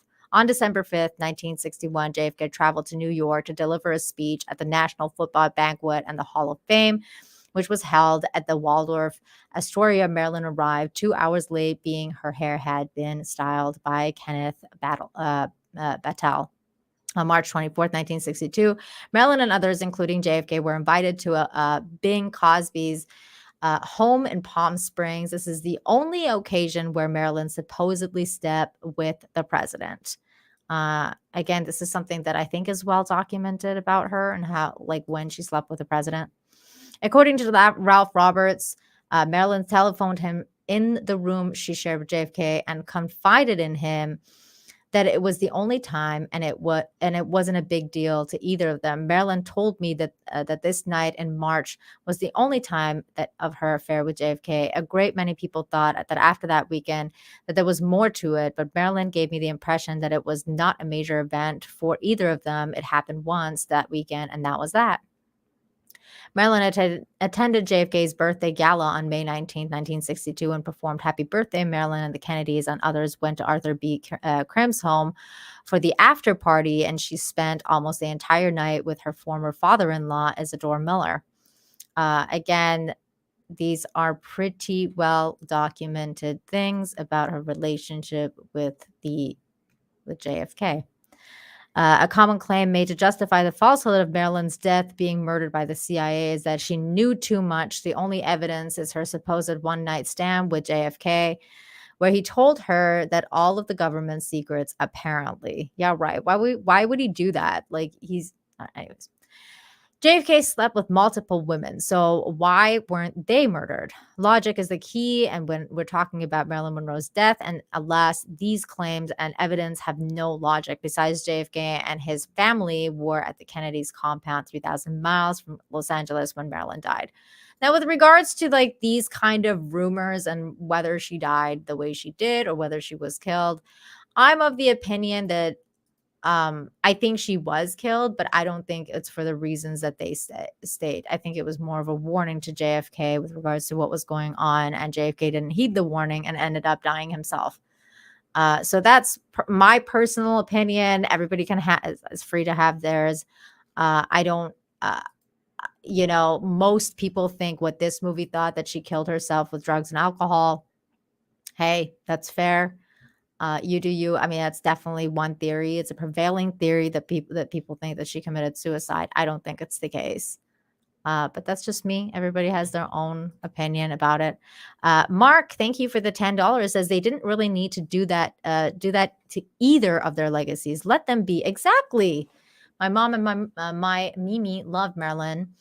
I'm going to tell her not to watch this one. Yeah, my mom, honestly, like, my mom and my aunt and them started watching it, and they turned off the movie. This was before I watched it. And then they told me like, hey, like this movie was really, really bad. And like, we're not like, we don't recommend it, but if you're going to watch it, like, let us know what you think, because we couldn't handle it. So they turned it off. They were just disgusted by it. Nobody will ever know for sure. I agree. I don't think anyone will ever really know.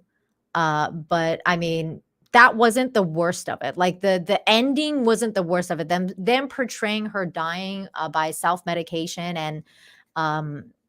and drugs is not the worst of it. It's like, it is what that's a prevailing theory. That's that. Like, her death is her death, and it is what it is. Like, obviously, I don't think they're going to go into like the conspiracy theory aspect of it. I didn't think they would. I've always thought that, like, the mainstream line is that she died of self-medication and suicide. So, like, there's a lot of that, like, that is the prevailing theory. It's been the mainstream prevailing theory for a long time, and it is what it is. And that is not my problem with the movie. I don't care that they portrayed her like that. I do care that they portrayed her in a way that she was basically a piece of meat that was delivered to the president, and that the president raped her. I don't think that happened. I think they actually had a relationship. They actually, met. They were attracted to each other. That they were,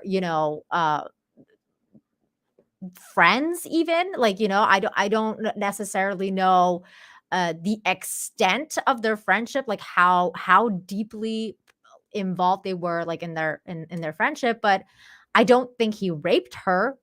uh like, it just doesn't. I really don't. I think it was like a consensual relationship, and she wanted him. She wanted him.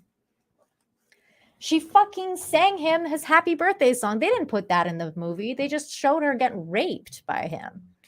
I think that's weird. And I think, again, these are the things that I'm telling you. I feel like it was a fetish movie. Like that scene with her giving JFK a blowjob for like 5 minutes.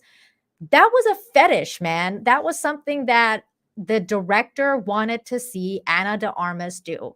He wanted to watch Ana de Armas cosplay as Marilyn Monroe and give a BJ to someone. That's what he wanted. It's just the way it is. So after that scene, we go back to color where they're kind of showing her all disheveled and fucked up, and she's kind of been raped now, whatever. She like, goes to the next scene. They show her. She's just getting more messed up. She's drinking. She's on pills. She's with her manager getting ready, whatever. She gets a package from she gets a phone call. I'm sorry. She gets a phone call from that dude Edward that they had a threesome with, saying that Charlie Chaplin Jr. has died. And the movie goes through like another thing of black and white where she's just like sad and depressed and just kind of crying and whatever. Oh yeah, and then she has another abortion. Oh, I forgot to tell you guys.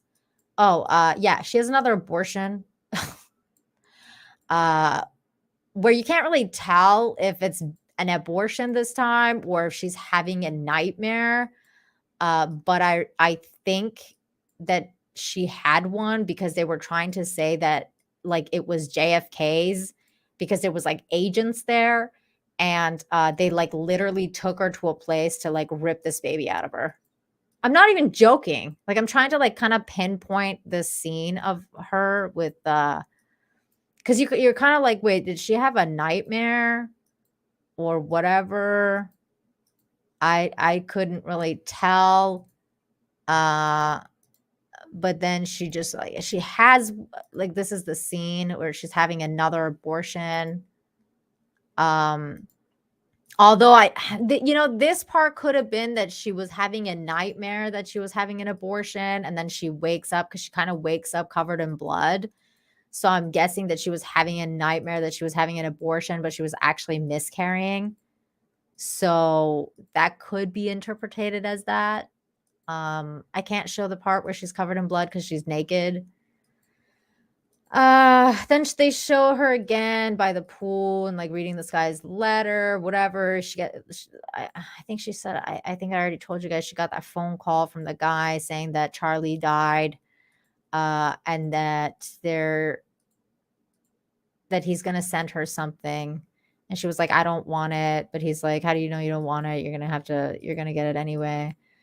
Then they kind of show the package arriving, and she goes to kind of get money for this delivery boy that's there at the door waiting for her, but she can't find her wallet because her house is like just disheveled and just a giant mess. So they're kind of showing how messy and fucked up she was before her death, which is again whatever, like that's fine. It's known that she was going through major depression at that point. But the gift that she gets from the guy is a teddy bear, and the teddy bear has significance from earlier on in the movie because it's something that they find in the street together as they're like doing after one of their little trysts. They're like walking down the street and they find this teddy bear, and she's like, hey, that's the teddy bear that I used to have. Like I used to have one of those when I was a little girl. And that's when she finds out she was pregnant with assumingly Charlie and Edward's baby and blah, blah, blah. Then we get this scene where she's kind of like self-medicating again. And then for the first time ever, we see a picture of her dog, which they had never shown in the movie up until this moment, which is just kind of like lying on her bed with her. And this is about like right when the movie's about to end. She passes away, and they show her kind of like in this really weird way because she reaches for the phone, she can't get to the phone, and she kind of like her ghost kind of hugs the pillow because they do this like weird thing, and then they end the movie with her dead, and this is that last shot of the movie, and it just kind of fades to black, and that's it. So that was it. That was the movie Blonde. It was fucking awful. It was the absolute worst movie I've seen in a long time. I don't usually get like visibly angry about movies that I watch, but I got visibly angry about this movie. I was hurt. There's just a lot of reasons for me personally. I mean, I have a personal relationship with Marilyn because I think that uh and I mean, not everyone's going to see it the way I do because I identify with her in that sense because when I was a kid, she was I was born in Iran. And as you guys know, I was born in 85 in Iran. So this was right after the revolution, right when, things were kind of intense there with the Iran Iraq war. And, like when I was growing up there under the Islamic Republic, one of the things that um, I was introduced to by my mother. And I've told you guys these stories before about Disney and get how we got Disney movies and everything like that. One of the movies that we were able to get was Some Like It Hot. And I remember watching Marilyn Monroe in Some Like It Hot as a little girl and realizing that she was so beautiful and that women could be like that women could be that beautiful and be out there and express themselves in that sense. And she was kind of like the epitome of beauty and and a- and femininity. And that was one of the things that really put me off about this movie is that I think that in this day and age where we're seeing the demise of the feminine energy and we're seeing the demise of the masculine energy because we see these movies kind of take these people that we know and love, like let's say for example Luke Skywalker, who's a fictional character, whereas in Marilyn was not. But they take these people who are the epitome of their like the masculine energy or the feminine energy, and they completely butcher them. So in this case, Marilyn being like like the epitome of the feminine energy of someone who was super beautiful and smart and gracious and intelligent and all the things that make femininity what femininity is.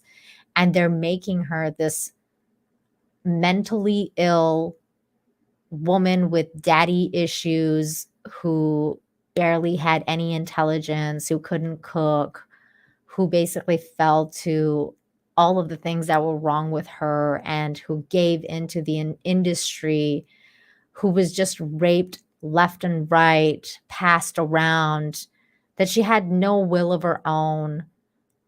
These things are tragic. It's a tragic way to portray someone who wasn't like that. They didn't talk about her poetry. They didn't talk about uh, her books that she read or her intelligence or so many other things that they could have talked about and portrayed her as. They didn't talk about any of that kind of stuff. All they wanted to do was show her as this disgusting whore. And it's really surreal to watch. And I think in some ways, I think they denigrated and exploited Ana de Armas as well. Because it's just whether it's intentional or not, I don't know if it is by Andrew Dominik. I don't know if it was intentional.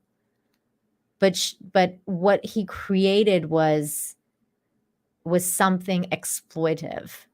So in a way, he also exploited Ana de Armas.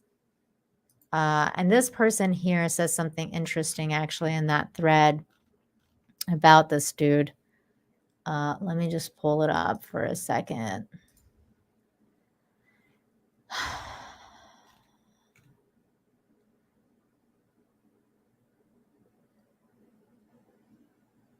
Okay, so this guy says, or this I think it's a woman because her name is Carly. Let me just quickly get these. Russell Harford too, thank you, says a way to spoil the ending there. You're welcome. Neon Arrakis, thank you so much for the 5. Says, nah, Nina, the masculine and feminine will come back. We just need to get rid of the internet and the social media. Hey, I don't disagree with that at all. I don't disagree with that. You are right about that. I mean, I've heard Ana de Armas has tried to distance herself from this movie, and I can tell you why now after watching it.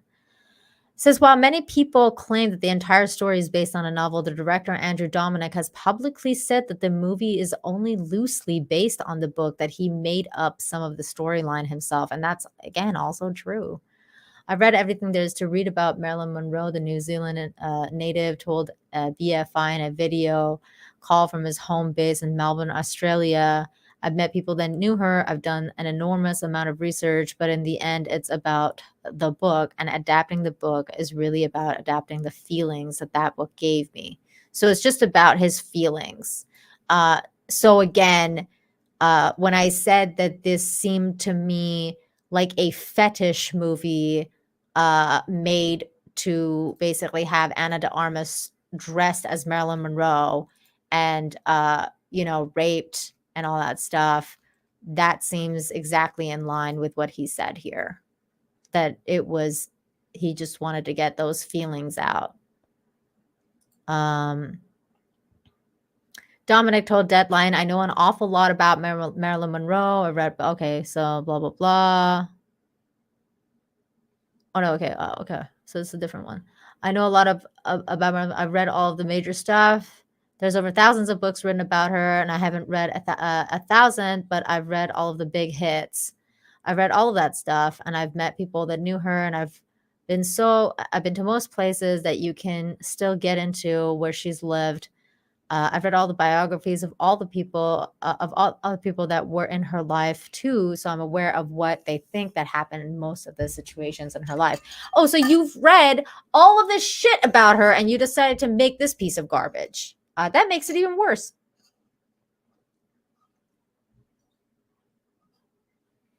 And I'm aware of how that's different to the book Blonde. I did all of the research, and I use very little in the movie. He added Blonde. The book was pretty much the Bible for the film.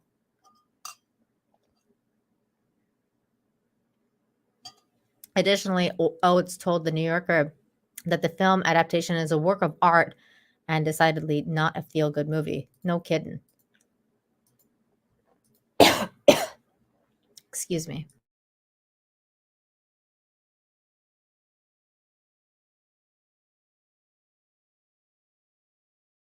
Sorry, I had to cough.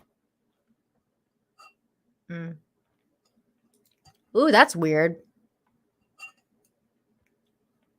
Like numerology stuff.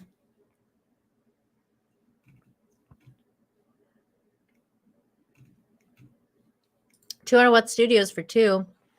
I love the new background. Foreground, always nice. I just did it for today. I had this curtain, like a Marilyn Monroe curtain, and I was like, I'm gonna put this up. So it's only for today, for this review, because I love her.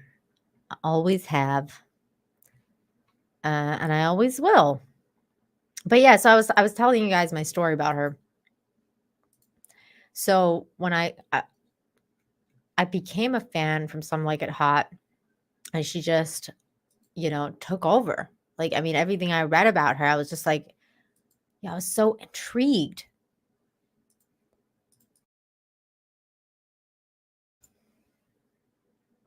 It was she was so mysterious and grand.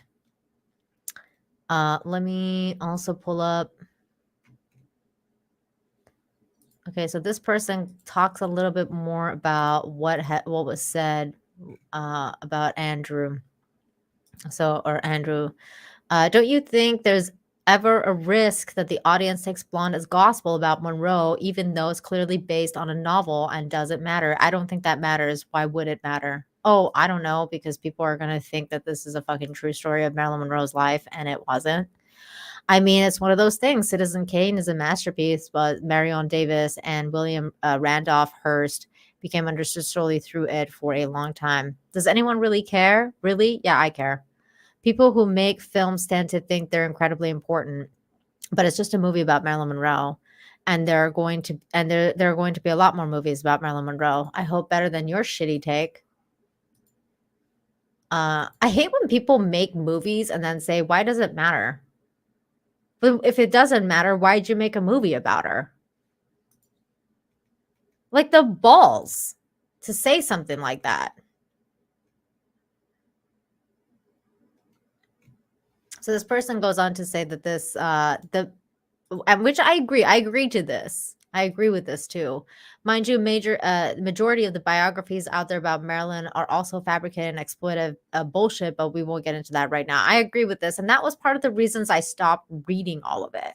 Because there was a point in time when I was a teenager and I was like just reading all of this stuff about Marilyn, this, that, and the other. And at one point I was just kind of like, you know what? Like, I need to just let her rest in peace and just stop reading all the stuff, because at this point it just seems like it's just exploitive and it just felt icky. You know, it started to feel icky. Like some of the stuff you would read, you kind of could tell that it was icky. It felt off. And that's how this movie felt. It felt really fucking icky. Both Andrew and Ana de Armas have publicly talked about this film as if it's Marilyn's true story. That's true, because I've seen that be mentioned several times, which is obviously is not the case. So for many people to say it's well known that the plot is fictional, apparently the people behind their own damn film didn't know that. I agree with this person. Whether you believe that Blonde is fictional or not, you can also acknowledge that the crew behind the film could have created different characters, but no, they had to use the name of a woman that has been dead for decades and was already sexually exploited during her lifetime. Yes, this is true. Blonde was very evidently only made to appeal to the male audience, and Andrew Dominik projected his own fantasies onto the film. Oh my God, I wasn't the only one who thought so. You can see this is many of the you can see this in many of the reviews he has given out. He does not actually care about Marilyn Monroe or her life story. He chose to exploit her. So from the past, what does it say to an audience when we're not seeing that she formed her own production company? Yes. Oh my God. That was one of the things that I was going to talk about. I forgot about that. Like, they didn't talk about the fact that she chose to make her own production company. They didn't put that in the movie. And not only that, they didn't even put her last 3 or 4 movies in the movie. They didn't talk about The Misfits, for example. What The Misfits is one of the most famous Marilyn Monroe movies. Her final movie, the one that was her best performance. Like she had her best performance in The Misfits, and they didn't fucking put that in there. They didn't put the other one, the one that they never released, because Marilyn Monroe was too far gone at that point. She wasn't in a good place, so she got fired. But there are scenes of that movie where she's swimming naked in the pool.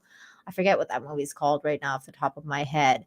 But they didn't put the Misfits in this movie. You know, I was like, what? Yeah, they didn't talk about her production company.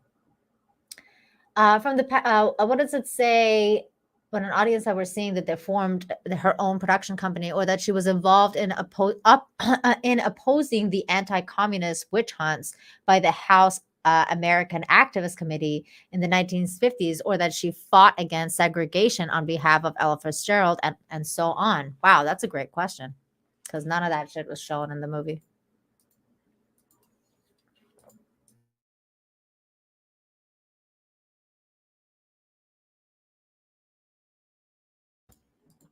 Sorry. That stuff is not really what the film is about. Oh, I know what the film's about. The film's just about fucking showing her getting fucked. It's about a person who is going to be killing themselves. So it's trying to examine the reason why they did that. It's not looking at her lasting legacy. No, it doesn't. I mean, she's not even terribly concerned with any of that stuff. If you look at Marilyn Monroe, she's got everything that society tells us is desirable. She's famous, she's beautiful, she's rich. If you look at, she wasn't rich though. She didn't start out rich. If you look at the Instagram version of her life, she's got it all, and she killed herself. Now, to me, that's the most important thing. It's not the rest. It's not the moments of strength. And you go and fucking make this movie. This makes me so angry. I'm so angry.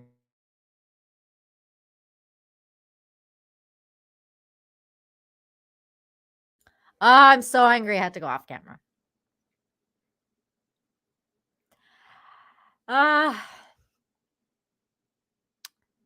It's not the rest. It's not the moments of strength. Okay, she wrestled control from the men at the studio because, women are just as powerful as men.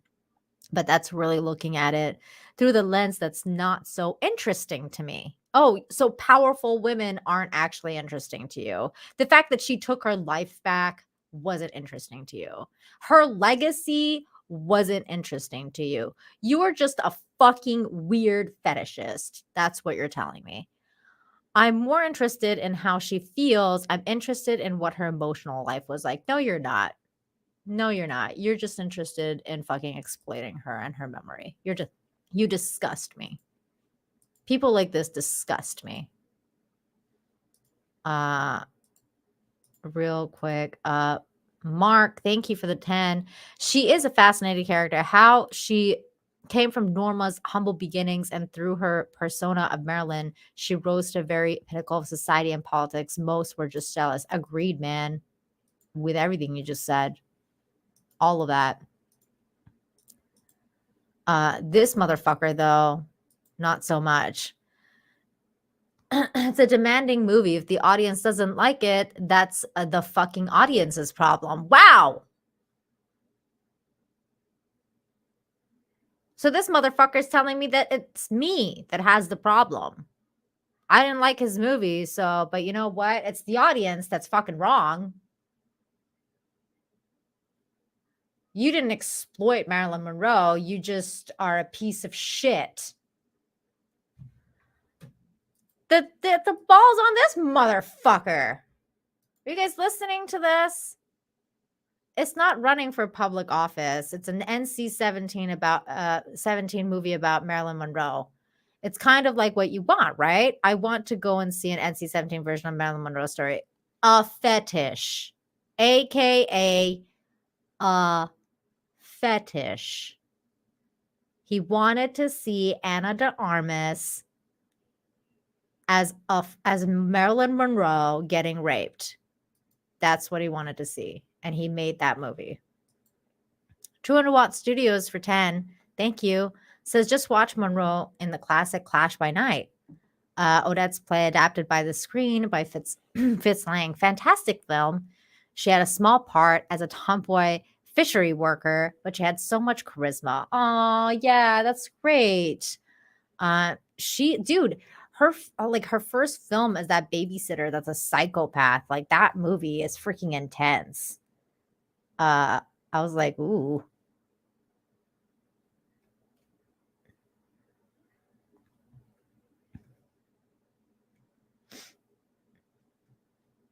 What a piece of shit that guy is. I'm going to go back and read more of it. CJ for 10. I rarely see you get into deeper topics on the real BBC or Midnight Age. I appreciate you diving into this with us.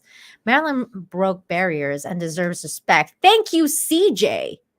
Yes, she freaking does. She does deserve respect, which she's getting none of. It's like, bro, if you wanted to go make an NC-17 movie about Marilyn Monroe, you could have done it. It's not like you couldn't do it. You could still be true to her legacy.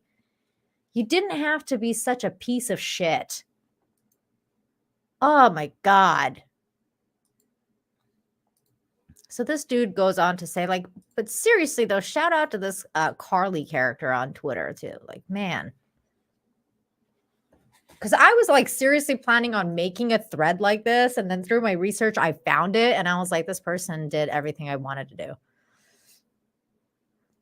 I want to end this thread by saying that Marilyn did not like being viewed as a victim. That's true. As she said in 1962, I'm not a victim of emotional conflicts. I'm a human. Andrew Dominik obviously doesn't believe this, hence the babying and victimized portrayal of her in Blonde. It's very true.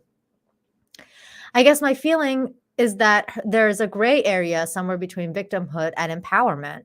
Well, I think she was clearly an extraordinarily powerful person, but I don't think she was built for success in the way that people see it today.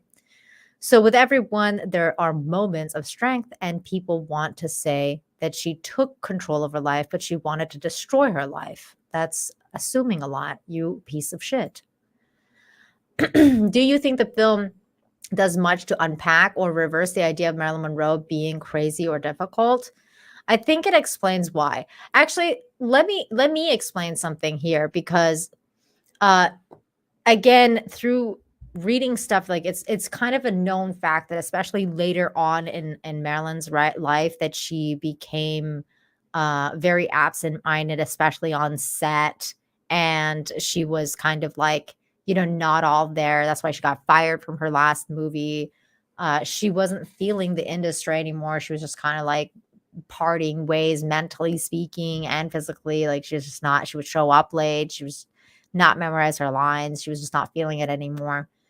But both, like, even like, and gradually, and that was kind of like her part of her characteristics throughout like her career. Like, even with Gentlemen Prefer Blondes, like I read an interview with Jane Russell where she talked about working with Marilyn and how Marilyn would be late to the shoot, and how Marilyn would be kind of like in her trailer because she was feeling emotional or whatever, or like, and that she was super sensitive and she would get hurt. So those kind of things, um, you know, were part of her character, of her personality, of Norma Jean. Like, that's who Norma Jean was. Um, and it was interesting because even though she felt that way, other times when, for example, she was meeting with Fitzgerald or other people, they've talked about how, like, Fitzgerald lent her a few books and that she was really good at returning the books punctually, uh, so that she would make an effort for people that she actually cared about or respected. Like, there was like this kind of like dichotomy going on between her personalities, where she realized that Marilyn was kind of like this persona that she didn't give a shit about anymore because she's just always being used and desecrated and all this stuff, and she didn't care anymore. But Norma Jean, and her, like, her friendships with people and the things that she would do, and her intelligence and like all that stuff would be completely different. Like, she would be punctual to meetings. She would be, punctual in returning books and like different things like that. Things that actually meant to her, she made an effort into. Whereas with Marilyn Monroe, she wasn't making an effort anymore. It was just she had fallen out of love with that character. Uh, this is something that I totally agree with. Fiction should be presented as fiction. And that's something that they didn't do. That's something that they didn't do. Originally, like, from the stuff that was coming out about the marketing of this movie, they were saying that this is the true story of Marilyn Monroe's life. And it's not. And that's what I have a problem with. So,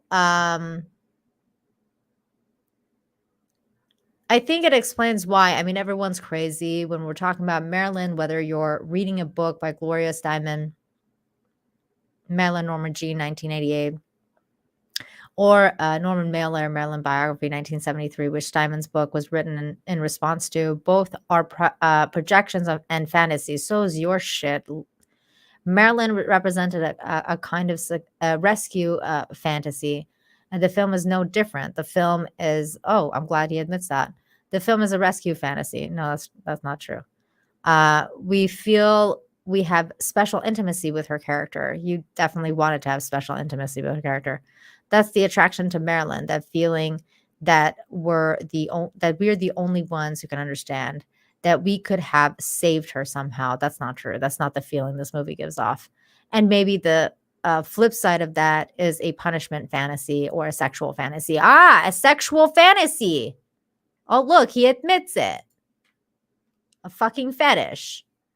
Can you elaborate on that? Well, she was a strange sex symbol because she doesn't have to die at the end of her films like Barbara Stanwyck or Rita Hayworth, but she had to be a little baby. What?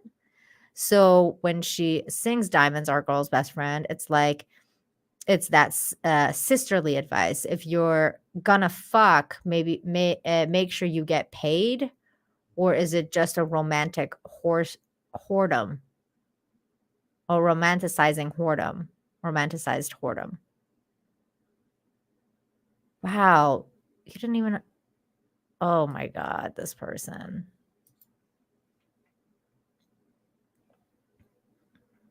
I know, right? Am I like the only one who's seeing this? Clearly not. Mark is seeing it too. This Andrew dude is fucked. So I think that was it. Okay, and also just to show you what this Andrew dude looks like, that's him. God, what a piece of shit. And that's it. That was the movie, and yeah, and my interpretation of it. And I really didn't think that it was in any way painting. I don't think it was giving her homage. I don't think it was respecting her memory. I don't think any of that kind of stuff. I think it was terrible. And he's not wrong. Like that Dominic guy is not wrong about the fact that many more movies will be made of her. And that's true because she is Marilyn Monroe and she will always be this fascinating figure in history that people will just be fascinated with forever. So I hope the next one is going to be better. I hope the next one's going to portray her in a better way. 200 Watt Studios for 10. Say, you know what this feels like? Saying I wanted to put my fantasies on the screen to bring attention to them, like Hudie's exploiting kids to bring attention to child exploitation. You fucking nailed it, 200 Watt Studios. You fucking nailed it, man. That's exactly how it felt. That's exactly how it felt. Like he literally exploited Marilyn's memory and Ana de Armas to bring attention to fucking, you know, the female exploitation in Hollywood. You fucking nailed it, man. Thank you. You're so right. I don't think you've ever said a more correct super chat than this one, 200 Watt Studios. Take down the time index. Damn, 200 Watt Studios. You freaking blew it out of the water right there. That's petty. You judge him on his looks. Well, that's true. That was petty. But he made me mad, and I'm a human being. I'm gonna get angry and say stupid shit. So I did. I did judge him by his looks. He looked like a freak. Trencher Nook 100. Thank you. Thank you so much. It says Andrew Dominik looks like he would transition if he did not. Wait, what? If he did not such a misogynist, whoredom is not a word normal people use. I know, right? I know. I agree. I totally agree with you. Like, that's not something people say usually. You're welcome, 200 Watt Studios. You deserve recognition for when you say something good.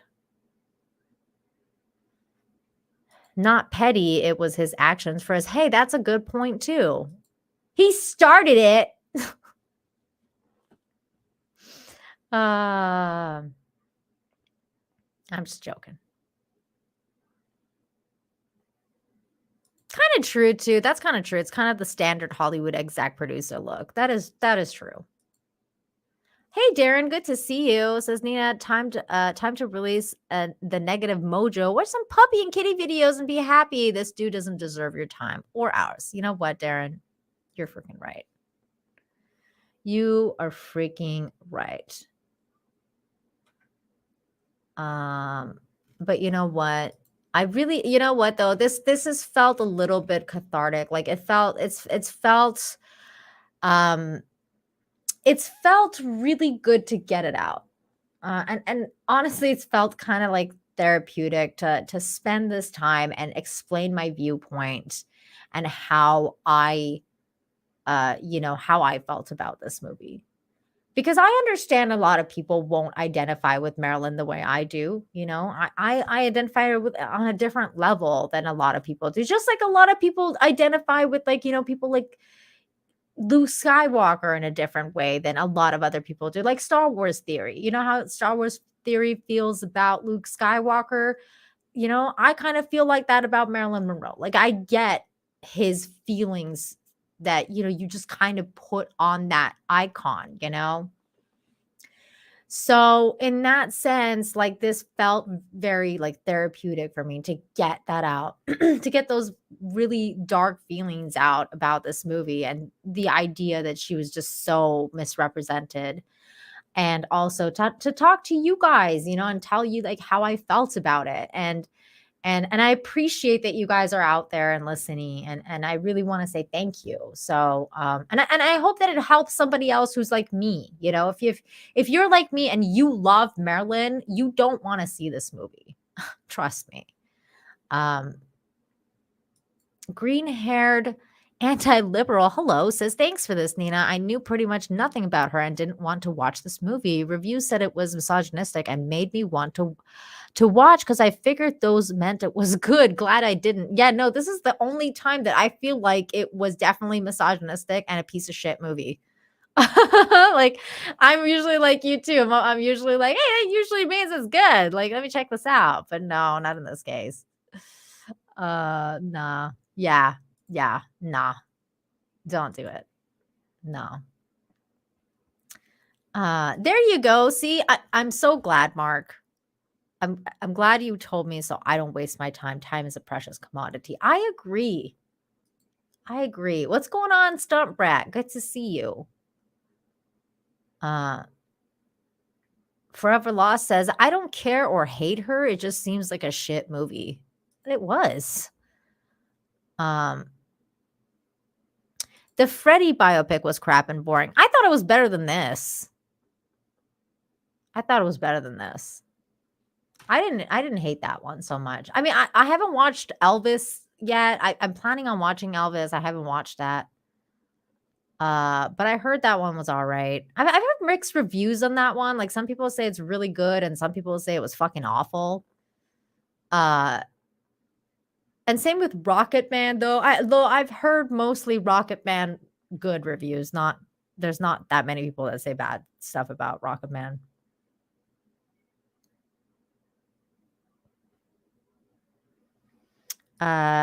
Green-haired anti-liberal says, yeah, saw this live stream title and had to watch and see why you thought it was bad. I've learned a lot from you. You're welcome. I'm so glad you checked it out.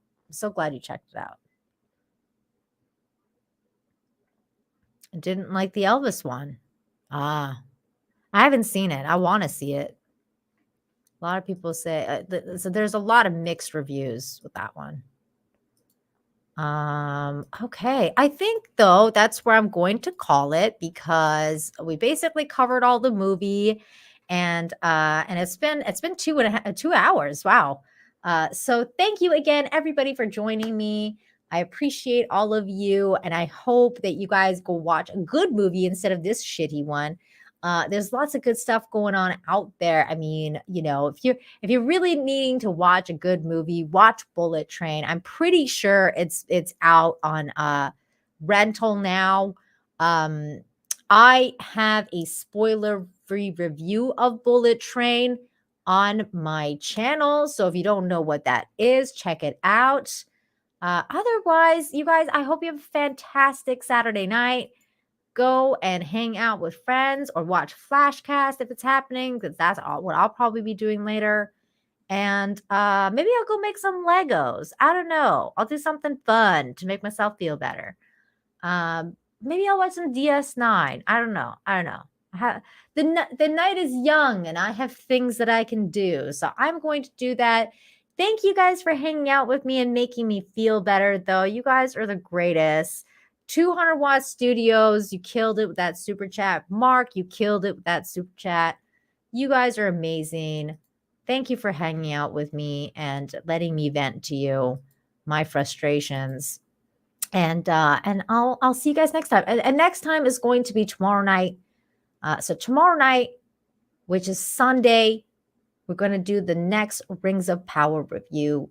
So for those of you guys who are watching Rings of Power, or you aren't watching it, you're just watching it through us, come and hang out with us tomorrow. I think everyone's going to be there. Jane, Script Doctor, Literature Devil, George Molo, probably Scott from Sporking News Podcast. I think everyone's going to be there tomorrow.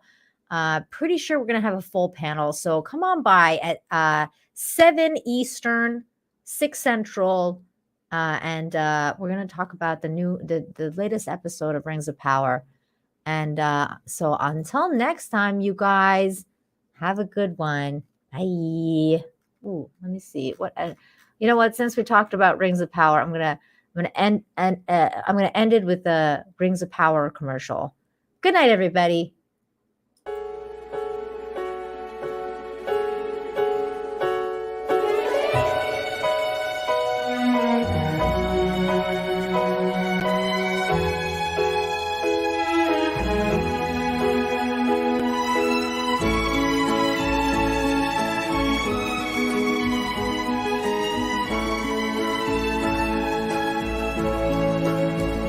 The Young and the Restless.